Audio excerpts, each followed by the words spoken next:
కృష్ణమ్మ జలహారతిపై మంత్రుల కమిటీ భేటీ అయింది. ఫెర్రీ ఘాట్ కృష్ణా గోదావరి సంగమం వద్ద జలహారతి నిర్వహించాలని ప్రభుత్వం నిర్ణయించిన నేపథ్యంలో ఉత్సవం ఎలా నిర్వహించాలని దానిపై మంత్రులు ఆనం రామనారాయణ రెడ్డి, పార్థసారథి చర్చించారు. దేవాదాయ, మున్సిపల్, పర్యాటక, ఇరిగేషన్, పోలీస్ శాఖల అధికారులు సమన్వయంతో వ్యవహరించి కార్యక్రమాన్ని దిగ్విజయంగా పూర్తి చేయాలని మంత్రి ఆనం ఆదేశించారు. జలహారతి భక్తిభావం ఉట్టుపడేలా నిర్వహించాలన్నారు.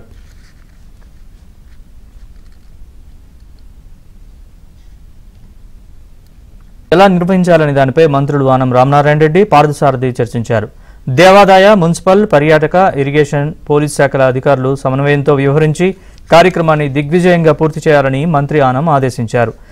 జలహారతి భక్తిభావం ఉట్టుపడేలా నిర్వహించాలన్నారు. ఎలా నిర్వహించాలని దానిపై మంత్రులు ఆనం రామనారాయణ రెడ్డి, పార్థసారథి చర్చించారు. దేవాదాయ, మున్సిపల్, పర్యాటక, ఇరిగేషన్, పోలీస్ శాఖల అధికారులు సమన్వయంతో వ్యవహరించి కార్యక్రమాన్ని దిగ్విజయంగా పూర్తి చేయాలని మంత్రి ఆనం ఆదేశించారు. జలహారతి భక్తిభావం ఉట్టుపడేలా నిర్వహించాలన్నారు. ఎలా నిర్వహించాలని దానిపై మంత్రులు ఆనం రామనారాయణ రెడ్డి, పార్థసారథి చర్చించారు. దేవాదాయ, మున్సిపల్, పర్యాటక, ఇరిగేషన్, పోలీస్ శాఖల అధికారులు సమన్వయంతో వ్యవహరించి కార్యక్రమాన్ని దిగ్విజయంగా పూర్తి చేయాలని మంత్రి ఆనం ఆదేశించారు. జలహారతి భక్తిభావం ఉట్టుపడేలా నిర్వహించాలన్నారు.